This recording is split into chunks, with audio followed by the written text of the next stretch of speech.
I have a question from David. He's asking, how did you win your part in Underworld Terms? Was it an open audition, or did your agent set up a screen test with the producers?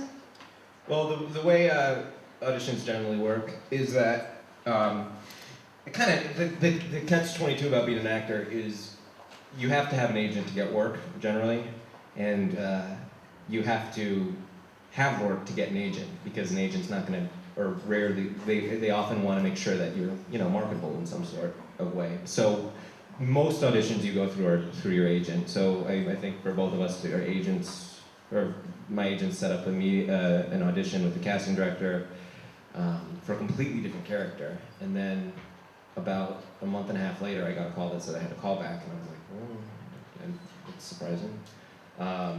And I went in for the producers, and then there was like 10 guys, and then the next day I went in and there was me and one other guy, and then on the subway ride home, I was sitting next to this other guy, and I got the call that I got it, and I was so happy, but I couldn't be like, yes, I got it! So he was sitting right there, so I was like, oh god. What was the character you auditioned for? I don't even remember. Someone I really wasn't right for. He died.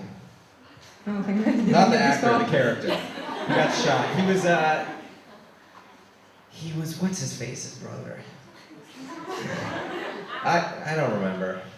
Jordan Woolley's character was the actor. Jordan Woolley was the actor. Nick? Do you know him? I think it was a Nick. He was Mark Collier's brother on the show. I think it was Nick. He had a motorcycle. He got shot.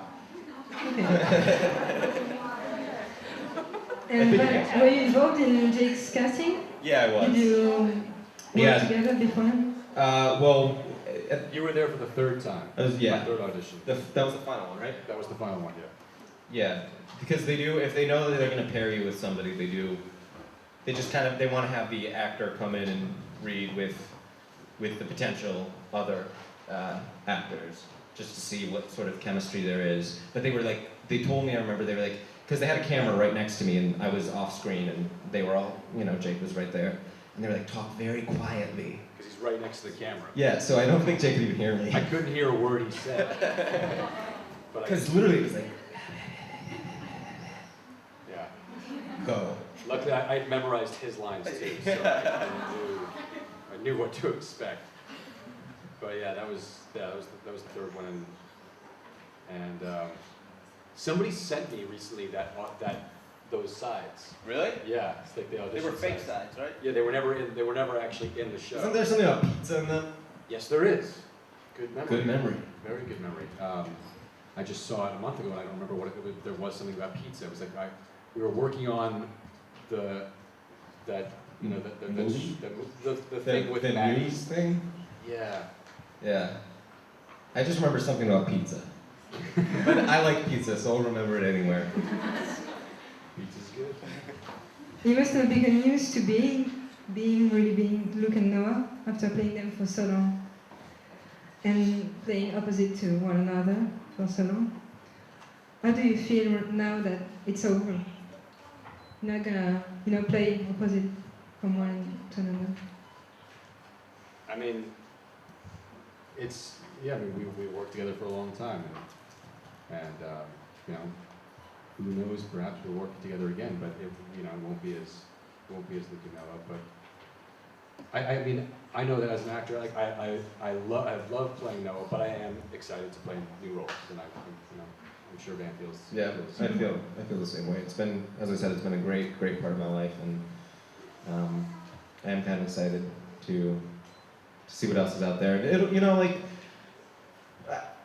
I don't feel sad about not working with these people anymore, because the most important thing is that I think the friendships that you make, and that these people will be in your life, and if you get to work with them again, that's fantastic. But I know that even though I'm not going to be working with Jake, or maybe I will, I'd love to again, but we'll still be friends and we'll still hang out, and that's more fun than Luke and Noah anyway.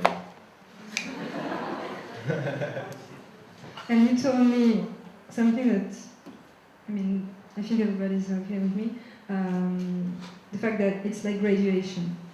Yeah, it kind of feels like graduation, in a way. Like, you know, you're in this situation where you're playing the same character for a long amount of time, and then that character is done, and it's like being in college, and then you're out in the real world again. So there's that feeling of something new coming, and no matter what it is, you know your life is going to change, and I think that's a very, very exciting feeling to have. Jake, tell us about playing blind Noah. It's a lot like playing with sight Noah, except he's even more down on himself. No, I mean, I remember when I heard that the storyline was coming, I was, wow, that's great. That'll be just fun and a challenge. And Stayed. and it was a long time. And what's funny is that the crew, everybody kept making the same jokes. You know, when I came walking down the hall, I'd be like, "Oh my God, you can see!" Yeah, I can. You're the first person to say that today. I don't know why people thought that was so funny. No, it was great. It was a fun experience, and you know, I hope I did it justice. I think you did a great job.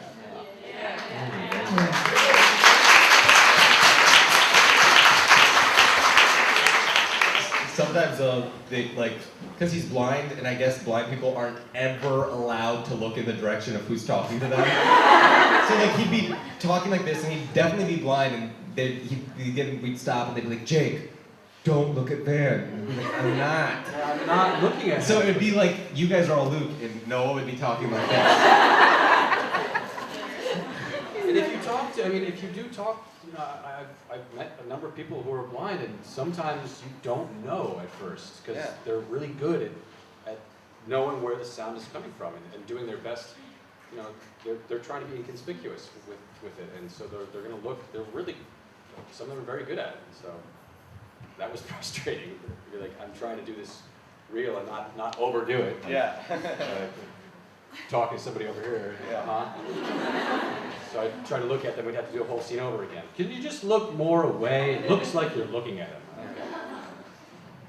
Okay. And they have an issue with that, but then he has brain surgery and he retains all his hair. It always shocked me what they, like, any sort of improper grammar, cut, it can't be you and me are going there, it's you and I. And I'm like, but he's had brain surgery and he has his hair.